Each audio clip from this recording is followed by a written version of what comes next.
കർത്താവിൻ്റെ ധന്യതിരുനാമം വാഴ്ത്തപ്പെടുമാറാകട്ടെ. അനുഗ്രഹിക്കപ്പെട്ട നല്ല പ്രഭാത സമയത്തിനായി ദൈവത്തെ സ്തുതിക്കുന്നു. ഈ ഞായറാഴ്ചയിൽ ട്രംപറ്റ് മീഡിയ എന്ന് പറയുന്ന ഈ ചാനലിലൂടെ ഒരിക്കലൂടെ ദൈവത്തിൻ്റെ വചനവുമായി നിങ്ങളോടൊപ്പമായിരിക്കാൻ കർത്താവ് എനിക്ക് നൽകുന്ന വിലപ്പെട്ട അവസരത്തിനായി ഞാൻ ദൈവത്തെ സ്തുതിക്കുന്നു. ഒരു ചെറിയ ചിന്ത ഈ പ്രഭാതത്തെ ദൈവമക്കളുമായി പങ്കുവെക്കുവാൻ ഞാൻ ആഗ്രഹിക്കുക. സങ്കീർത്തനങ്ങൾ 5-ാം അധ്യായം 7-ാം വാക്യത്തിൽ, ഞാനോ നിൻ്റെ കൃപയുടെ ബഹുത്വത്താൽ നിൻ്റെ ആലയത്തിലേക്ക് ചെന്ന് നിൻ്റെ വിശുദ്ധ മന്ദിരത്തിന് നേരെ നിങ്കലുള്ള ഭക്തിയോടെ ആരാധിക്കും. ദാവീദിൻ്റെ ഒരു സങ്കീർത്തനമാണ് എന്ന് അതിൻ്റെ തലക്കെട്ടിൽ നമുക്ക് കാണുവാനായിട്ട് കഴിയും. ഇവിടെ ഒരു പ്രാർത്ഥനയോടെയാണ് ദാവീദ് ഈ സങ്കീർത്തനം ആരംഭിക്കുന്നത്. യഹോവേ, എൻ്റെ വാക്കുകൾക്ക് ചെവി തരണമേ, എൻ്റെ ധ്യാനത്തെ ശ്രദ്ധിക്കണമേ, എൻ്റെ രാജാവും എൻ്റെ ദൈവമായുള്ളവ എൻ്റെ സങ്കടയാചന കേൾക്കണമേ, നിന്നോടല്ലോ ഞാൻ പ്രാർത്ഥിക്കുന്നത്. ദാവീദ് ദൈവത്തിൽ പ്രാർത്ഥിച്ചു തുടങ്ങുന്ന ഒരു മനോഹരമായ സങ്കീർത്തനം. 5-ാം അധ്യായം 7-ാം വാക്യം വളരെ ശക്തമേറിയ ഒരു വാക്യമായി നമുക്കിവിടെ കാണാൻ കഴിയും. ഒരു ദൈവവേദൻ്റെ ആരാധന. സ്വർഗത്തിലെ ദൈവം നമ്മെ വീക്ഷിക്കുന്നുണ്ട്. നമ്മുടെ ആരാധന, നമ്മുടെ പാട്ടുകൾ, നമ്മുടെ പ്രാർത്ഥനകൾ സ്വർഗത്തിലെ ദൈവം നമ്മെ വീക്ഷിക്കുന്നുണ്ട്. എങ്ങനെയായിരിക്കണം? ആരാണ് ദൈവത്തെ ആരാധിക്കേണ്ടത്? ആരാധിക്കേണ്ട രീതി എങ്ങനെയാണ് എന്നൊക്കെ തിരുവചനം വളരെ വ്യക്തമായിട്ട് നമ്മെ പഠിപ്പിക്കുന്നു. ഇതിനകത്ത് ഏകദേശം 5 കൂട്ടം കാര്യങ്ങൾ ഈ ഒരു വാക്യത്തിനകത്ത് കൊടുത്തിട്ടുണ്ട്. ഇവിടെ ഈ സങ്കീർത്തനത്തിൽ ദാവീദ് പാടുക, ഞാനോ. ഈ ഞാൻ എന്ന് പറയുന്നത് ആരെക്കുറിച്ചാണെന്ന് ചോദിച്ചാൽ തന്നെക്കുറിച്ച് തന്നെയാണ്. അപ്പം ഞാനോ, ആരാണ് ഞാൻ എന്ന് ചോദിച്ചാൽ, സർവശക്തനായ ദൈവത്തെ രക്ഷകനായി ഹൃദയത്തിൽ സ്വീകരിച്ച് അവൻ രക്ഷകനാണെന്ന്, അവൻ പാപവിമോചകനാണെന്ന് ഏറ്റുപറയുന്ന ഒരു വ്യക്തിയാണ് ഇവിടെ പറയുന്നത് ഞാൻ.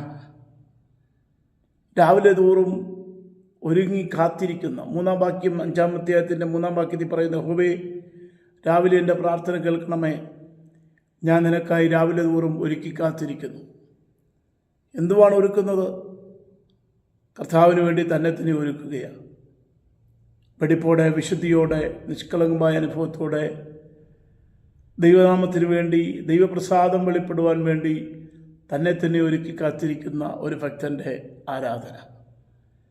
ഇപ്പോൾ കർത്താവിനെ രക്ഷകനായി സ്വീകരിക്കുന്നവൻ അവനെന്ത് ചെയ്യും?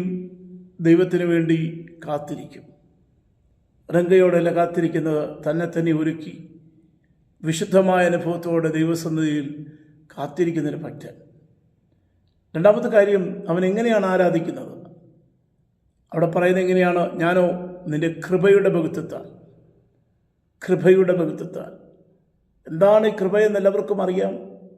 അർഹിക്കാത്ത സ്ഥാനത്ത് ദൈവം നൽകുന്ന ദൈവത്തിൻ്റെ ദാനമാണ് കൃപ എന്ന് എല്ലാവർക്കും അറിയാം.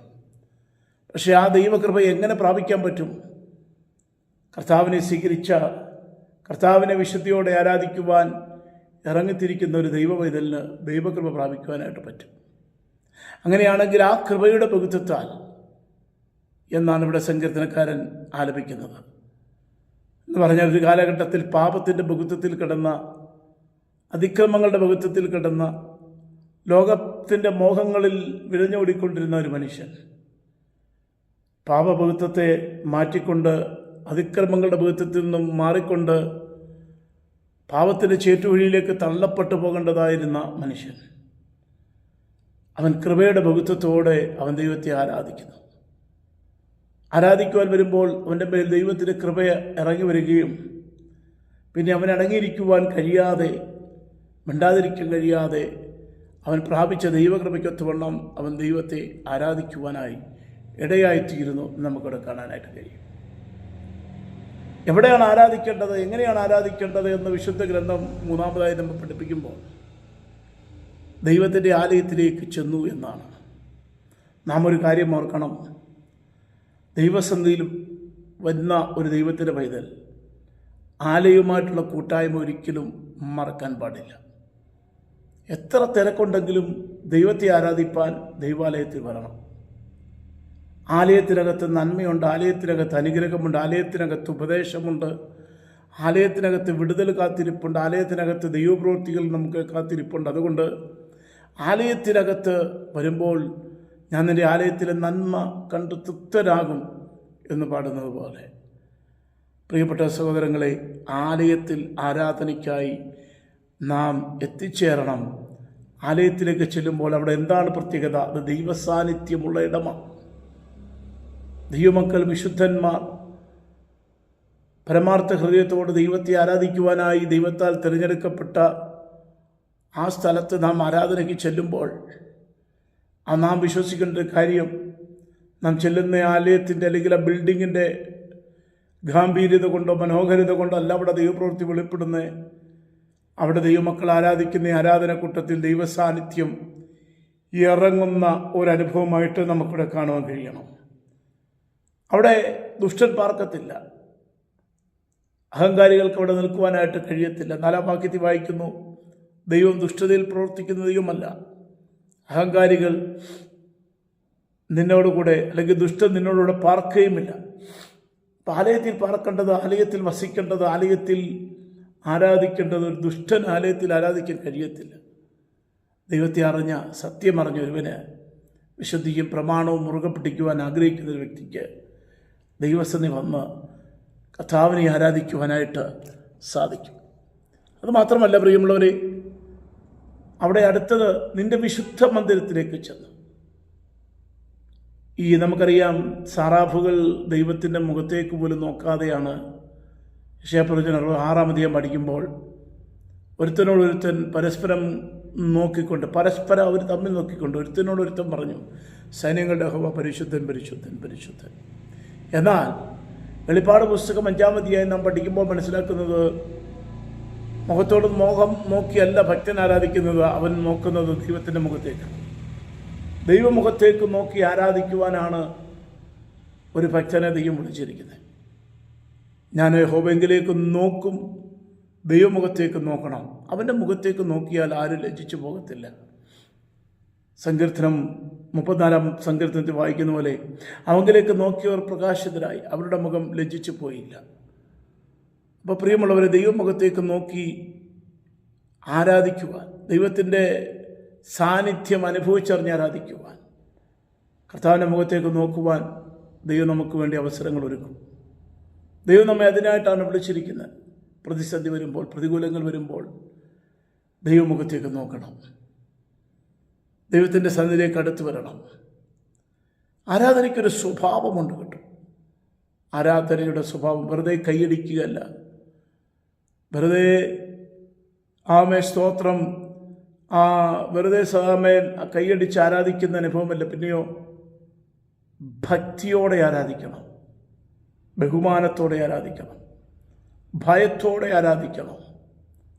ആരാധനയുടെ തലങ്ങൾക്ക് വ്യത്യാസം വരണം. ദൈവസന്നിധി വന്ന് നിൽക്കുമ്പോൾ നമ്മുടെ ആരാധനയുടെ തലങ്ങൾക്ക് വ്യത്യാസം ഉണ്ടാകണം. അകത്ത് ഭക്തി ഉണ്ടാകണം, ഭക്തിയോടെയുള്ള ആരാധന. അതാണ് ഈ 5-ാം സങ്കീർത്തനത്തിൻ്റെ 7-ാം വാക്യത്തിനകത്ത് ദൈവത്തിൻ്റെ ഓർപ്പിച്ചിരിക്കുന്നത്. ഞാൻ എങ്ങനെ ആരാധിക്കും? വെറുതെ കൈയടിച്ച് ആരാധിക്കുക മാത്രമല്ല ഞാൻ ചെയ്യുന്നത്. ആർക്കും കൈയടിച്ച് ആരാധിക്കാം, ഏത് മനുഷ്യനും കൈയടിച്ച് പാട്ട് പാടാം. പക്ഷേ അതിനകത്ത് ഭക്തി ഉണ്ടാകണമെന്നില്ല. എന്നാൽ കൈയടിക്കുമ്പോൾ, വായു തുറക്കുമ്പോൾ, സ്തോത്രം പറയുമ്പോൾ, ആരാധന അർപ്പിക്കുമ്പോൾ, ഹല്ലേലൂയ പറയുമ്പോൾ അതിനകത്ത് വേണ്ടത്, ദൈവം നോക്കുന്നത് ആരാധനയുടെ അളവല്ല, ആരാധനയുടെ രീതിയല്ല, ആരാധനയുടെ ഹല്ലേലൂയ സമയമെടുക്കുന്നതിൻ്റെ നീളമല്ല ദൈവം നോക്കുന്നത്, അതിനകത്തുള്ള ഭക്തി. ദൈവത്തിൻ്റെ ഭക്തിയോടെ, ദൈവം തന്ന കൃപയ്ക്കനുസരിച്ച് ദൈവത്തെ ആരാധിപ്പാനാണ് പ്രിയമുള്ളവരെ ദൈവം നമ്മെ കണ്ടിരിക്കുന്നത്. ഞാൻ വാക്കുകൾക്കൂടെ ഫുൾ സ്റ്റോപ്പ് ഇടുമ്പോൾ നിങ്ങൾ ആ കാര്യം ഓർക്കണം. എങ്ങനെ ആരാധിക്കണം? വചനം പറയുന്ന, ഉദാസീനതയോടെ ആരാധിക്കുന്നവൻ ശപിക്കപ്പെട്ടവനെന്ന്. ദൈവസന്നിധി വരുമ്പോൾ ഉത്സാഹത്തോടെ, ഉന്മേഷത്തോടെ, പൂർണ്ണ ഹൃദയത്തോടെ, പൂർണ്ണ മനസ്സോടെ, പൂർണ്ണ ആത്മാവോടെ, പൂർണ്ണ ശക്തിയോടെ അവനെ ആരാധിക്കണമെന്ന് ദൈവത്തിൻ്റെ വചനം പഠിപ്പിക്കുന്നു. അപ്പോൾ അങ്ങനെയാണെങ്കിൽ അങ്ങനെ ദൈവത്തെ ആരാധിക്കുന്നൊരു ദൈവത്തിൻ്റെ പൈതലിൻ്റെ ജീവിതത്തിൽ ഒരു നന്മയും മുടങ്ങാൻ ദൈവം അനുവദിക്കത്തില്ല. പഴയ നിയമ ഭക്തന്മാരെ നമ്മൾ പഠിച്ചാൽ അവരും ദൈവത്തെ ആത്മാവിൽ ആരാധിച്ചു, സത്യത്തിൽ ആരാധിച്ചു, വിശുദ്ധിയോടെ ആരാധിച്ചു. ആരാധന ഇന്നും നിന്നു പോയിട്ടില്ല. ആത്മാവിൻ്റെ ആരാധന തുടർന്നുകൊണ്ടിരിക്കുമ്പോൾ ഒരു ഭക്തൻ്റെ ആരാധനയ്ക്ക് ഏറ്റവും വലിയ പ്രാധാന്യതയുണ്ട്. നമ്മുടെ ദൈവത്തിൻ്റെ പ്രത്യേകത, അവൻ ആരാധന കൊതിയനല്ല, അവനാണ് ആരാധനയ്ക്ക് യോഗ്യൻ. എല്ലാ മുഴങ്കാലുകളും യേശുവിൻ്റെ മുമ്പിൽ മടങ്ങും. എല്ലാ നാവും ഒരുപോലെ ഏറ്റുപാടുന്ന ഒരേ ഒരു നാമമാണ് യേശുവിൻ്റെ നാമം. അങ്ങനെയാണെങ്കിൽ ആ യേശുവിൻ്റെ നാമത്തെ നമുക്കും ഉയർത്താം, നമുക്കും ഏറ്റുപാടാം, ആ ഭക്തിയോടെ നമുക്കും ആരാധിക്കാം. ഈ നല്ല ദിവസം എല്ലാവർക്കും നന്മകളുണ്ടാകട്ടെ എന്ന് ആശംസിച്ചുകൊണ്ട് ഈ ലഘു സന്ദേശത്തിൽ ഞാനിരിക്കുന്നു. കർത്താവ് നമ്മെ അനുഗ്രഹിക്കുമാറാകട്ടെ.